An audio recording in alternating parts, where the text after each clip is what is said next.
a very slow creep toward this, but we are here.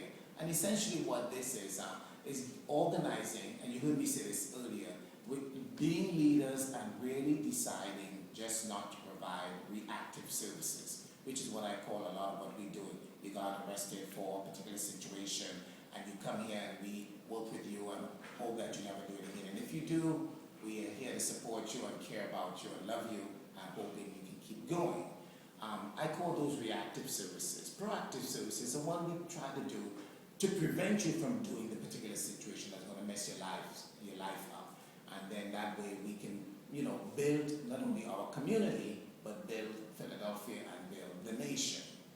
So with this situation, we really think that getting our young people arrested for minor infractions, particularly marijuana, is just difficult and is not productive for our young people. We have seen this over the years, that you end up getting a criminal record, it's on your record for life, then you can't get an apartment, you can't get a student loan to go to college or vocational school, and you can't get a job because you have to say that you were arrested. And it's all negative, and our elected officials have not, in my opinion, really stepped up to the plate to solve this problem. And 82% of the problem is African American. I hate to admit it, but it is. Therefore, we as African Americans and minorities need to play an important role in redirecting what happens. Now, I am going to very clearly say, and this has been part of the nonsense conversation, that, you're promoting weed and more people go and smoke weed and I don't want to sign it and, my God said, and all of that is okay. It's legitimate and we have to respect all that. But we are not promoting weed. What we are promoting is the second part, which is the amount of unnecessary minor arrests. And we think we want to stop because it's affecting our young people's lives. If they arrested you for 2 bags of weed and after a year it would drop off your criminal record, I'm for it. But it stays on forever and it affects our young people in a negative way, and therefore they can't move forward. So they end up doing very inappropriate things in our neighborhoods in order to keep living. Very inappropriate drug trafficking, very inappropriate other kinds of behaviors.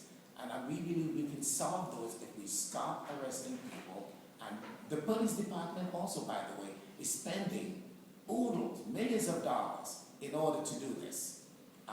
And police manpower, when they should be doing other things. So in short, without going on and on, what we started to do when this came on the radar, we started putting together organizations and bringing them here every 2 weeks to have a conversation about this. And we were very much in support of the City Council passing the vote on June 19th, 13-3, to say, let's stop this. Now, the argument continues. The mayor refuses to sign because he says it's a state issue, not a city issue.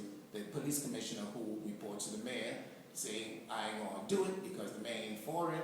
And the DA who defends the city says, well, if the mayor ain't for it, I am for it. As far as I'm concerned, they're all African Americans, they need to get on board.